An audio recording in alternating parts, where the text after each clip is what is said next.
We are creating a platform for those who are curious, one that tells the story from the artist's perspective. Moments in time captured from the innovators who are reshaping dance, music, theater, and the visual arts. This is the Working Artist Project. When I think of today's guest, I think of strength, I think tenacity, I think virtuosity. Jonathan Beshay is truly an original, and all of you who know him know what I'm talking about. He's edgy, he's sincere, he's nice. He's a lot of different things rolled into one, and I think you guys are really going to enjoy hearing him explain what it is he does and how he got to where he is today. I'm also going to play a little bit of his music right after this introduction, just so you guys can really hear what I'm saying when I tell you that he is indeed a virtuoso on his instrument, a true master of the saxophone. So anyway, sit back, relax, and enjoy the show.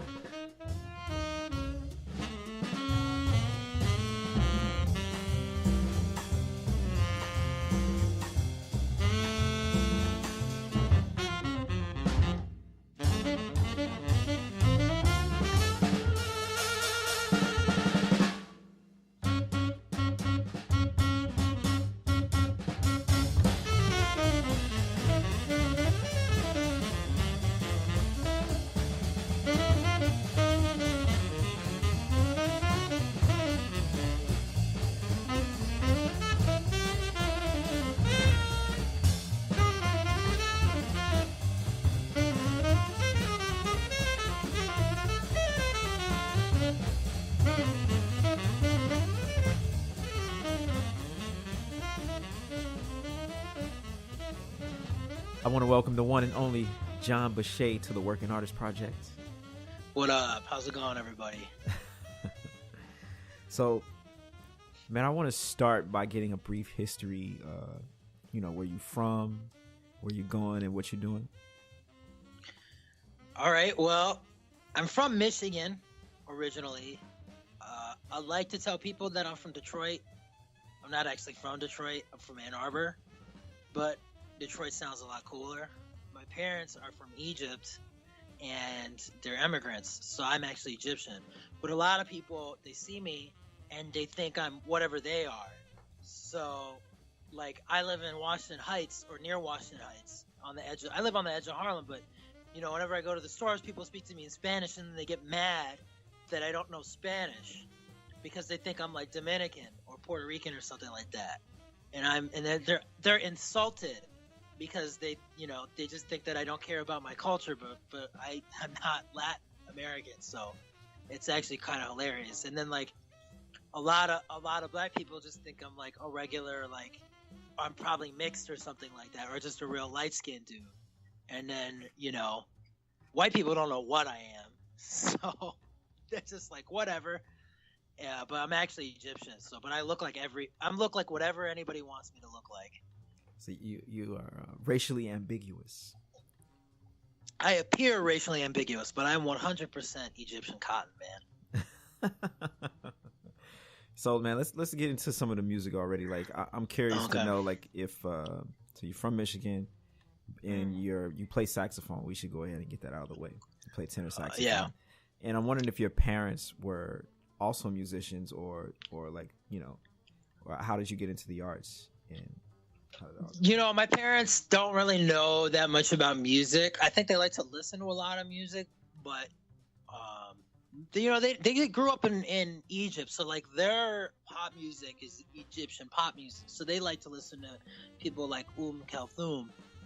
It's nothing like what everybody else. So, like, it's weird because growing up here, a lot of people are familiar with the music of their parents. So, like, I did not come from a very musical family in that regard, other than the fact that we listened to, like, classical Arabic music. And the reason that I'm playing, that I play the saxophone at all is because in Ann Arbor, where I grew up, there was a very, very, very strong musical culture in the city and in the school program. So I was fortunate to have a lot of great teachers who were very dedicated musicians and very great teachers, and they're like the reason that I play music, actually.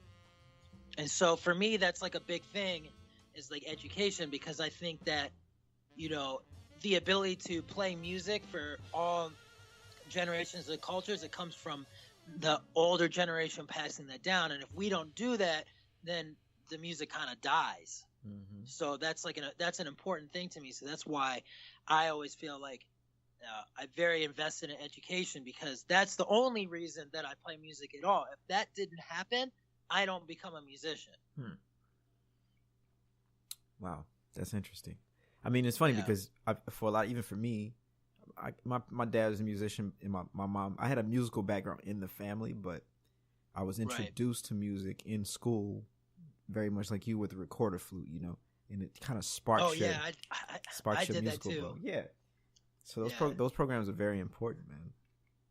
No, they're super important. I think, and it doesn't necessarily have to be in a school. Like, a lot of people grow up playing music in church, but who is leading like the music in church, right? It's older people. It's not like a bunch of kids got together and was like, let's play music in church, right? Like, somebody much older is in charge of that, and he's the one that's showing kids how to, at least something, kind of guiding them or directing them somehow, right? They didn't just, it's not like a bunch of 10-year-olds were like, oh, you know what the service really needs? It could use like some really killer music, right? Like that was passed down by the older generation. I feel like you're trying to get to something there. What are you saying? So in today's music scene, you feel like it's kids passing on the knowledge to each other, and there's a lack of... No, there's just nobody passing on the knowledge at all. Like, or at least it's not as much as it used to be. You know, I don't think there is as much of an effort culturally. You know what I mean? Like, everybody's doing it in schools, I guess. Like, everybody's getting like teaching gigs now because that's a good way to make income. But I don't really like feel like there's like a cultural part of it. Like, there's no like investment anymore culturally in just the country in making sure that the next generation plays music or is or like really has a musical foundation of some kind, right? Because 100 years ago, almost every house had a piano. Everybody, and at least one person in the house could play it. Now, if somebody has a piano in their house, it's like a decoration. It's like a novelty. It's like, oh, cool, I have a piano in my house. Doesn't that look pretty, like in the corner where nobody's going to touch it? But like, people used to sing. Like, everybody used to be able to sing. At least one family member could play a piano or some kind of instrument. And I think that's becoming less and less the case. And there's less of a cultural, like, general, like, we want more people to play music. Right. I would say with the exception of like New Orleans, it's kind of a rare. But situation. you know, man, but New Orleans is like, it's like, but that's exactly what I'm talking about. Like, New Orleans is so amazing. When I visited there, I was there for a month for the first time, and it was incredible how the music was just so full of emotion, even from people who were like very, very young. You know, that was incredible to me. I heard this brass band, and none of these people were above the age of like 16. And it was just incredible just watching them parade around the neighborhood where I was staying, and just the emotion and the uplifting feeling of that just blew me away. You know, I honestly had never heard anything like that before. And I spent a lot of time around music and musicians, you know. See that in New Orleans, like, that is a very special thing, and that's a rarity, I think, in the U.S. Yeah, that's not common at all. Right. No, for sure. New Orleans is like one of those places. It's just like it's nothing else quite like it. You know, people probably get tired of me talking about New Orleans on this podcast, but you know, whatever. I'm in love with it, so you gotta just get over it. But man, I want to get back to your parents because I'm curious to know if or how your mom specifically. Or how both your parents individually affected your creativity or influenced it. I think that the skills that I really took from my parents the most was just kind of like having an intensity with whatever I do. My parents are both, my mom not as much, but my parents are both very intense people. And people who meet me and spend time around me say I'm a very intense person. And I think that, you know, it's not so much like a creative thing, but like having that intensity allows you, like, if you are very like disciplined and have that kind of intensity, abilities that allow you to become creative, if that makes sense. Okay. So I think that part of like my upbringing is my parents were like, they would send me to like basketball, like do basketball after school, and I'm not athletic and I was never good at it, but they would always be like, if we're gonna send you to this camp, you need to be practicing like your shot, and you need to be practicing these drills that they're making you do. I'd be like, I don't want to do that, but they would make me do it, and I would hate it, but they would still be like, you can't bullshit this, And then when they got me music lessons, they were like, you got to be practicing the saxophone. We're not paying for music lessons if you're not going to actually like really do this. So there was always an urgency to whatever it is that I was doing. Like, if you're going to be you're in school, you got to get good grades, like blah, blah, blah. So there's always this intensity and there's urgency of like, if you're going to do this thing, you can't suck at it. You have to make an attempt, a serious attempt to like really put the effort and work into it. So there was always this intensity about, whatever it is I did. And I think that is the reason why I became at least competent. That took me to the level of competency. I don't necessarily know if it allowed me if it made me creative. I think it's some ways that's a hindrance towards being creative if you're always so on the nose about everything. But it took me to a level of competency that you can't really get to unless you have like that intensity about you. Right. Okay. Now I want to get deeper into that and kind of like, why do you think they had that type of intensity? Like, what in their life affected them that would make it seem important for them to pass it on to you? Well, they're really hardworking people, man. They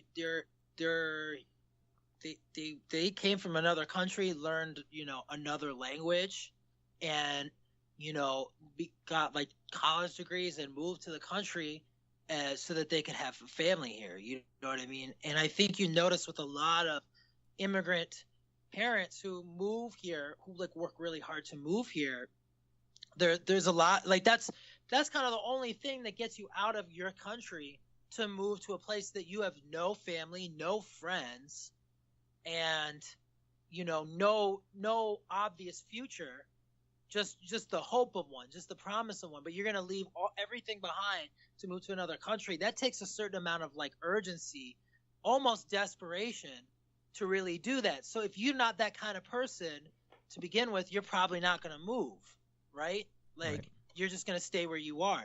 So I don't know if it's, part of it is that they were not happy with where they were at the time, which is totally understandable. Egypt was going through a lot of changes in the 60s and 70s.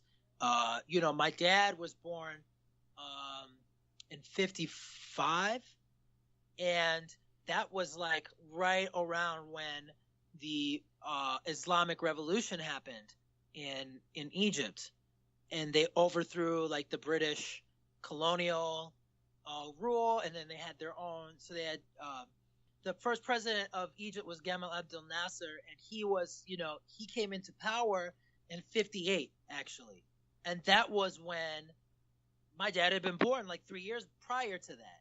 So the whole time, and then he died in office in the 70s, and then his predecessor took over and was assassinated. And that was around the time that my dad decided to leave the country.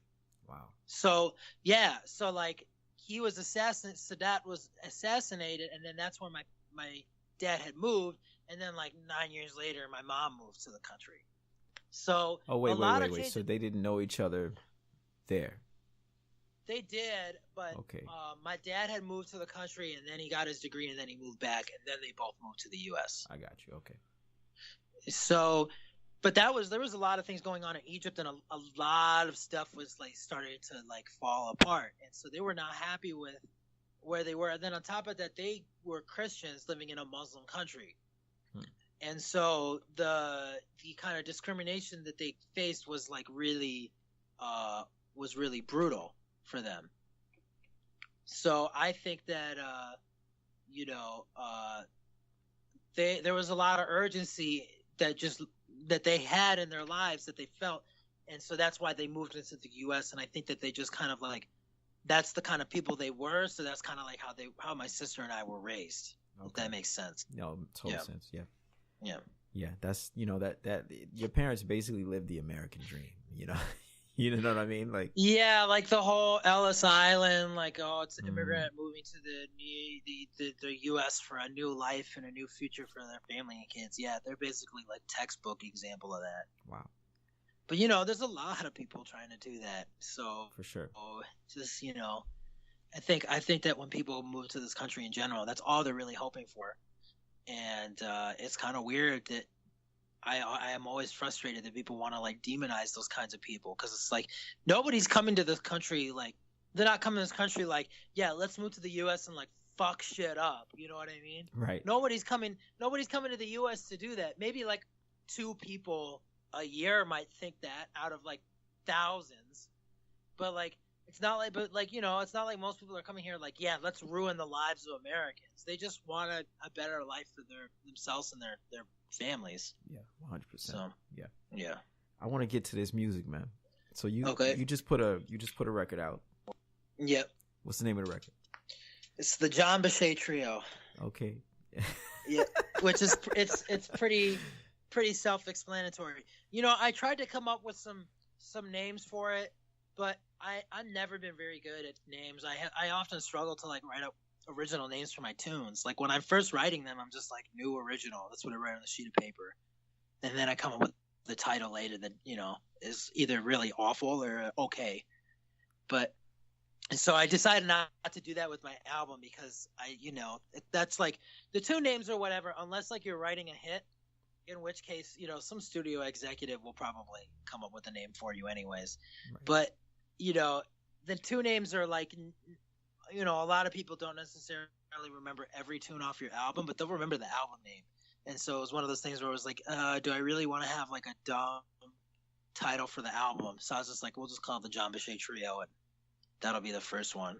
Yeah, man. But my hope is that the next one will be a quartet, so that I can say it's the Jon Beshay Quartet, and then the one after that will be the Jon Beshay Quintet. Okay. And if you look at the artwork, a friend of mine, Daisy Giles Yu did this, and I'm hoping that she'll do the other ones after that in a similar style. Mm-hmm. So there's kind of like a theme going throughout all the albums. Yeah. Okay. It's on iTunes and Amazon, so if you want to get it, I don't know if we're allowed to promote. Plug ourselves this way. Plug it. So dig it. So I want to get into the importance of the record, because we can't really draw that much meaning from the name, because it's your name other than it's your name.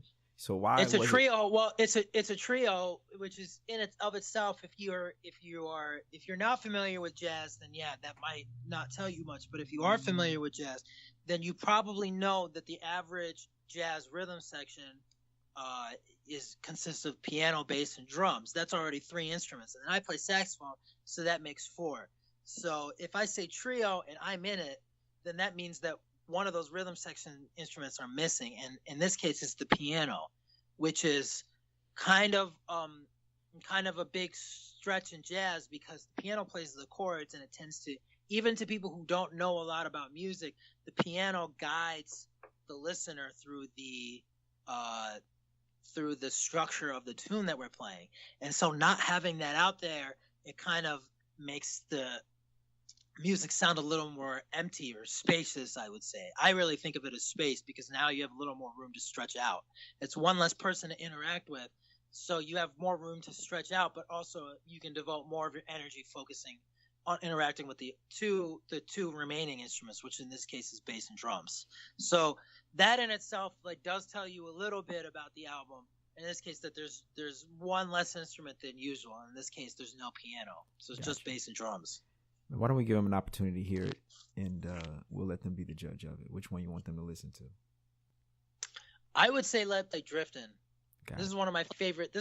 So when I was in middle school, we had 8th grade. We had a jazz band, and my teacher gave me this Herbie Hancock compilation album. It was like the best of Herbie Hancock Blue Note years, and the second track on there, the first track was Watermelon Man. The second track was Driftin'. Both Watermelon Man and Driftin' are from the same album, Taken Off. But I liked Watermelon Man. We were playing that in band. But I really liked this tune, Driftin'. And so I wanted to put it on my album because I love playing that tune so much. And it just reminded me of like when I first started listening to jazz, this was one of my favorite tracks ever. Got it. Here it is, Driftin'.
So yeah, so this tune Drifting, man, who's on this record?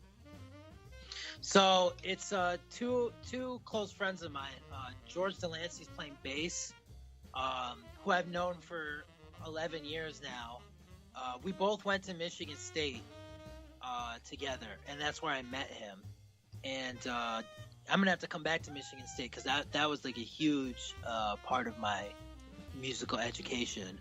The other is this drummer Kevin Canter, who's from LA originally, and he had been living in New York for a couple of years, and I did this session with him once. George was like, dude, you gotta come play with this drummer. So I was like, okay. And it was amazing because we just like clicked right away. We just, cause he and I all three of us, me, George, and Kevin, we just all loved the exact same records, and we all played a very similar style of jazz. And the thing is you know, there isn't like any one way to play any kind of music or just music in general, but there are things that, you know, every musician prefers or likes more than others. And it's the most fun to play music with people who kind of operate on that same wavelength as you.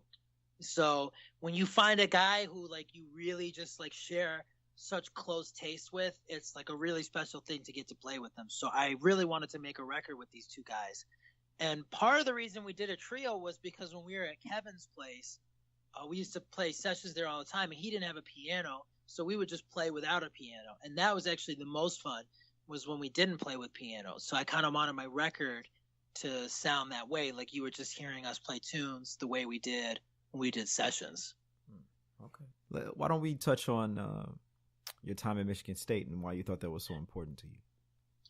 So when I was at Michigan State, when I was like 17, 18, I was like so sad. I was an awful musician. But I really loved listening to the music, and I wanted so much to like be a part of it. But I was like terrible. I never had really like good, like solid jazz lessons from another saxophonist. And so they you know, at the time, the saxophone professor there, Diego Rivera, he was teaching at the Detroit Civic Jazz Orchestra. And so he was there, and one of my friends was in his program. And so he was telling me, oh yeah, there's like this really great teacher. His name's Diego Rivera.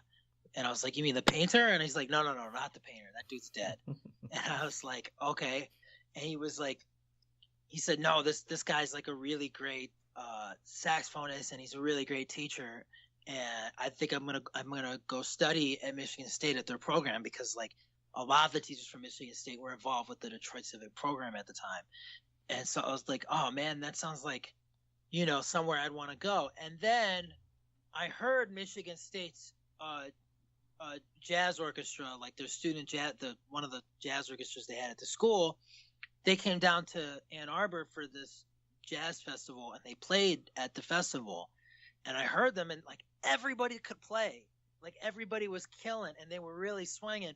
And I was like, man, like I want to do that. Like I want to play the way they do. And so I managed to get in touch with Diego, and I left him a phone call. I actually mailed him a letter, but he never responded to it. But I know he got it because like a couple of months ago, he took a picture of it and sent it to me, and it was super embarrassing because it just was handwritten, and I was like, "Hi, my name is Jon Beshay. Can I come study jazz at your school?" And but he never. But I called him and left him a message, and then he was like, "You should come up and audition." And I did audition, and it was probably like the saddest audition in the history of the school. And he was like, "Yeah, you should just come study with me." Like and he's such a great teacher. He had every confidence. He's like, if you really want to do this and you really like the music, just come and I'll teach you. And he was so confident. Yeah, I was terrible. And he was like, it's okay. Like, I'll still teach you. And he did. And he's like one of the best saxophone teachers, I think, in the world. Wow. Like just for jazz. Yeah, for jazz. Like he could make like an 8-year-old swing. Like he's incredible saxophone teacher. And one of the things that is really great about him is he understands the history of the saxophone overall, like what its role is in every type of music, which is not really the case for everybody. Like a lot of people, they know how to do like one thing on the saxophone. A lot of people can do a lot of different things on the saxophone, but not everybody understands the entire history of the saxophone in all of the roles it's ever played in music. Right. Which he really understands and can break it down and explain it to you. And that's part of what makes him such a great teacher. But Michigan State, they had like such a great musical jazz culture, and they were always like pushing and emphasizing that their students try to play as much as possible, because that's important. If you're a musician, is that you just play the music. Like it's not enough to just sit in a practice room and practice it. You got to play it. And they were always like pushing their students to play, and they always had like weekly jam sessions, and they would always play with their students. And so they would always encourage and try to push their students to like either play at sessions or play with each other or go book gigs. They were never like weird about that. As long as you like still showed up to class, but they were like, yeah, you should go play gigs or whatever. Like you should try to play as much as you can, because that was the only way you're going to get better. Right. And they had a really great culture, and a lot of the people that I know in New York, or a lot of the musicians that I played with, I know because I met them in Michigan State. Wow. Yeah. That's dope, man. That's dope. Yeah. I want to change gears a little bit and get into the how-tos of musicianship, like the stuff you only learn from being a musician after a certain amount of time. Okay. And I want to start with work-life balance. Like, what tricks of the trade do you have for someone like you, someone who wants to write you a letter? They want to be a musician, but they don't really understand what it takes. How do you balance your life? Well, you got to treat it like a job at some point. Like, it's not enough to just be like, oh, I want to be a musician and I love music and that's part of my life. Like, you kind of have to treat it like a job that you have responsibilities for, right? Like if you have an 8 to 5 job, let's say you're an accountant or something like that, or just a lawyer or whatever, a doctor or some kind of business person or whatever, I don't know, such a general term, business people. But if you have that job, you're expected to be at your job when they tell you to be at your job. And if you're not there, that's a problem. And if you don't do the work that is assigned to you or expected of you, that's a problem. And the thing about music is, while you have a lot of freedom and a lot of flexibility to do or not do the things that you want, you still have to treat it like it's a job. And that means that you are responsible for making sure that you do the things that are required of you. So if you want to work, if you want to make a living, or if you expect that sort of thing, then you have to do the effort and put in the time and meet those expectations that others are expecting of you. So like if you want to be just a leader and you're never going to be a sideman, then you do have a lot of options. But the thing is like you still have to like book your own gigs. You still have to write, arrange, prepare all the music, because nobody's going to do that for you unless you're going to pay people to do that. So you're responsible for putting all the music together, or at least writing it out or whatever, or teaching it to the guys in the band if you're going to really try and not write any music out. And you got to book all the gigs and stuff like that. And then you got to make sure that the music is good. So maybe like you don't have to be a good musician to pull that off, but you have to be organized and disciplined enough to get all the pieces together so that the music does sound good. Mm-hmm. But it's still a job. So your own success is in some ways heavily dependent on the work that you put in. The difference between that and a regular like structured job is that the expectations are clearly outlined for you, like show up at this time, wear this, do this, and then go home. Whereas if you're a musician, it's kind of like there are a lot of different ways and a lot of different goals and a lot of different things you can do, but you still have to do them. So the thing is now, if you want to get called by other musicians to do work, then that means you got to learn the music that those musicians like to play, and you have to play it at a level that is satisfactory to your other musicians, or they're going to call somebody else who can do those things. Right. So again, it's a job. So that means you got to be disciplined enough to like learn the music and then learn all of the things that you need, all the skills, whether it's skills on your instrument or skills with your ears or just, skills with your own creativity, whatever it is, you have to be able to do those things at a level that will make people want to call you. So again, it is a job. It's not enough to just be like, oh, I like music and that's fun and I'm going to be an artist. Like you have to treat it like a job, which means there are certain expectations that you have to put on yourself and you have to meet those expectations. Otherwise, it's going to be very difficult for you to make a living. Right. Now you just brought up playing with other people, playing with your peers. I'm curious to or even older musicians, like just anybody. Yeah, anybody in the circle. Now, the perception of those people who are around you, them being your peers, or them being your mentors, or whatever, just the people that you need to work with. How important is that perception? And if they perceive you as not a good person, are there any kind of workarounds, or have you ever been in those types of situations?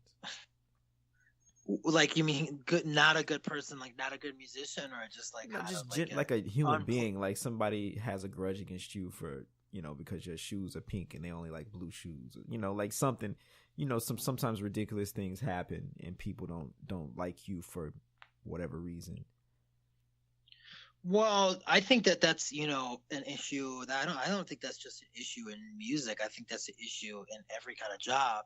But people don't necessarily talk about those things, right? Like if you're trying to get promoted and your bosses don't like you, you're not going to get promoted. So I think that's an issue with any kind of field, unfortunately, or fortunately, it depends on what your outlook is. But it's not enough to just be good at what you do. You need to also be able to, at the very least, not cause problems for the people who call you, right? Because part of the reason that they're paying you money is so that you can do your job and take, and not make it like you don't want to hire somebody and then by hiring them, you have to do more work.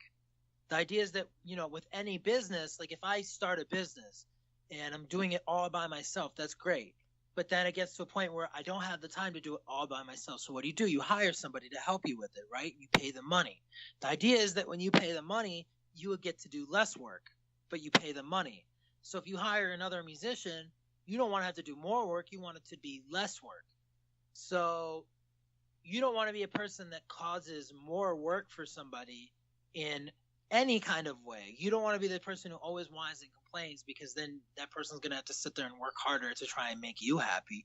You don't want to be the person that upsets other musicians in the band, because then you have to spend time making those people happy, So in general, you want to be the sort of person who, at the very least, doesn't create more work for the person that hires them. And I think that is probably the least that can be expected of you if you're asked to play for somebody or something. Right. Yeah, man, that's great advice, man. So y'all get your pencils out. if you're a band leader, right? Like if you're doing any kind of gig and somebody asks to hire your band, you don't want to make it more work for the person that hired your band, even though you're the leader. It's the same thing. Like, you want to make sure, okay, we're on time, we're ready to do the sound check, we have all our music prepared, we're not causing more problems or more work for the people or organization or whatever that asked us to play music. We're there to play music and take those concerns away from them, so they don't have to think about that anymore. That's our job. We'll deal with it.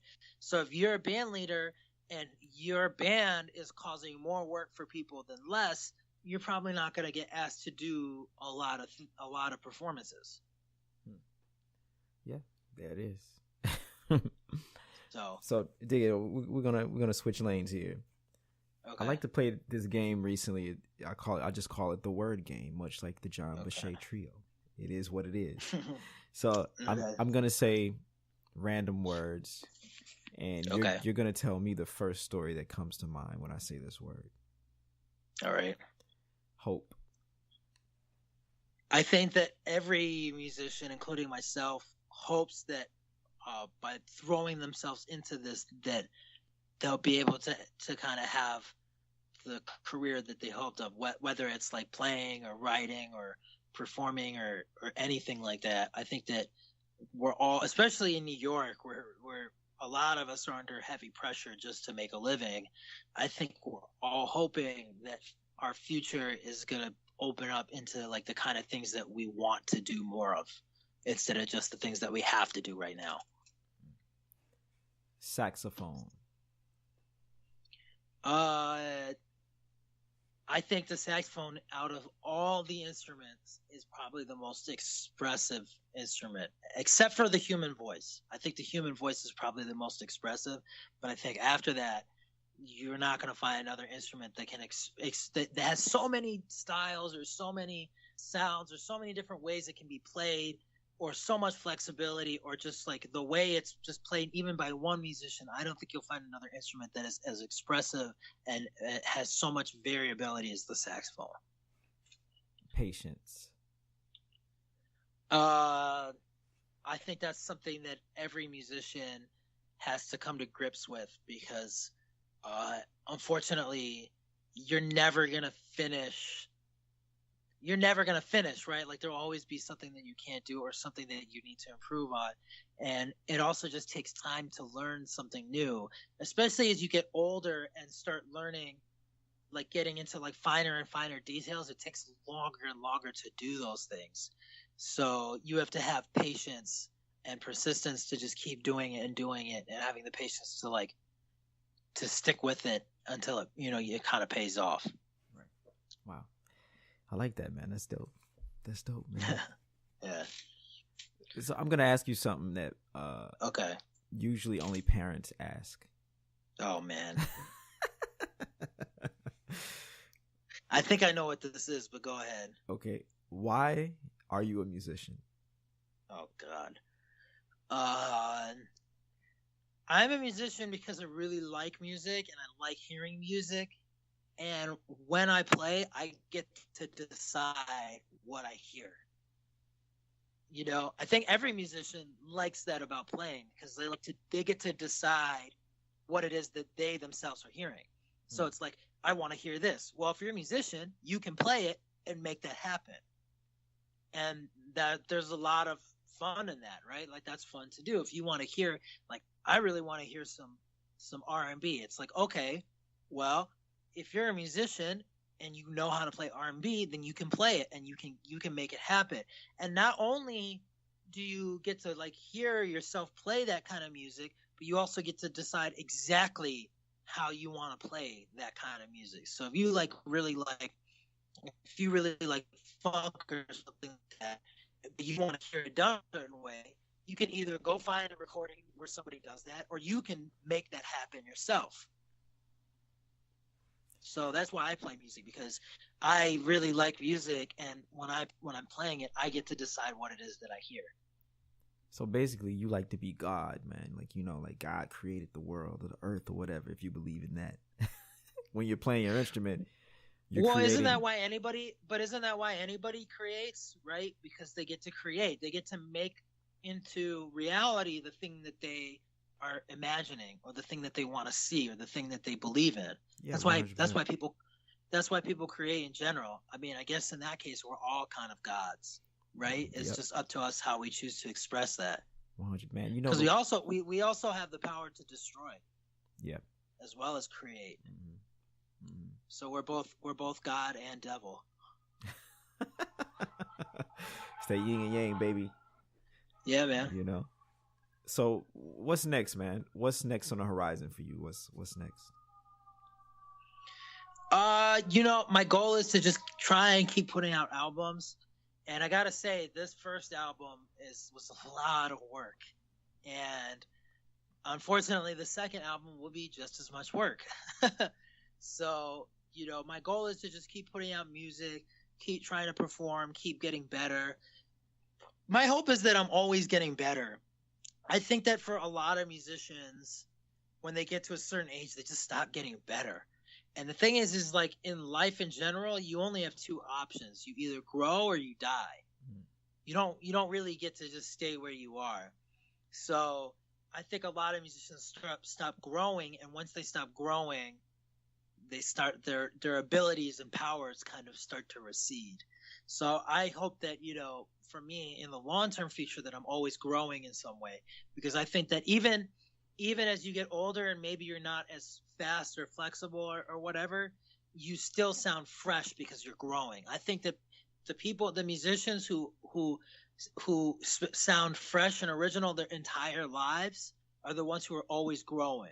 Mm-hmm. And the ones who kind of stop doing that, even though they may maintain their abilities and, you know, still have their technical skills and whatever, they don't sound as interesting anymore because they stop growing. You can only spend so much time on one thing before you've exhausted all the possibilities, and it sounds like you're just repeating what you already know. Yeah. So my hope is to just keep growing and to just continue to play and put out more music, and just hopefully have the patience to just keep at it, even as things happen slower than I would like. Yeah. Now you mentioned death, and I sometimes I like to ask a question, this particular question, and it has to do with death. So when you're on your deathbed, you know, like, what are the top 5 things that you would want to have accomplished?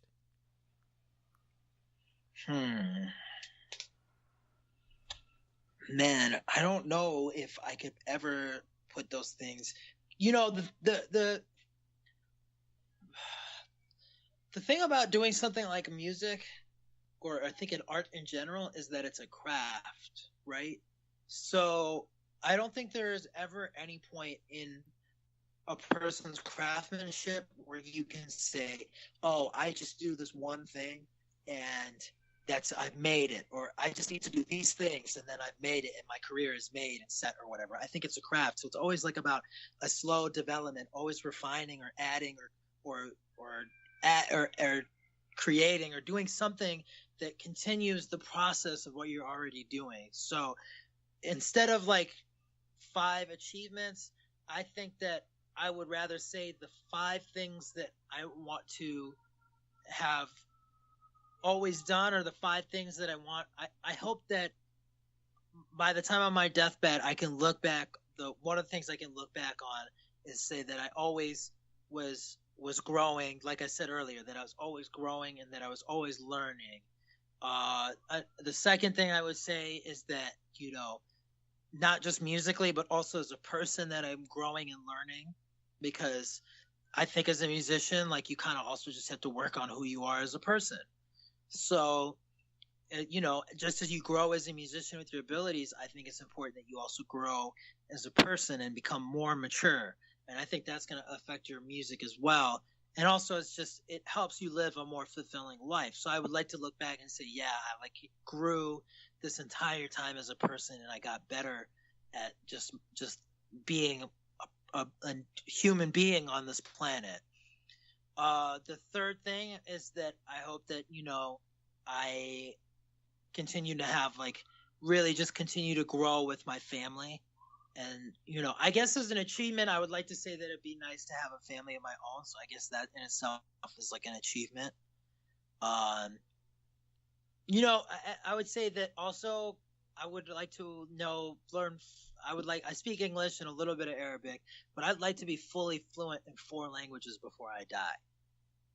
So that would be really neat, because if you can learn a language, that opens up so much of the world. And I guess that would be my 5th thing, is that I hope I get to see as much of the world as I can before I die. Mm-hmm. Because it would be a real shame if I if I just spent most of my life in one place. Yeah. So those are kind of my 5 goals, or things that I hope to have done or be doing by the time I die. Yeah, I like those, man. That's what's up. And we're coming to the end here. And okay. I ask everyone on the podcast these 3, this one question. It's, what are the 3 things that you're most thankful for?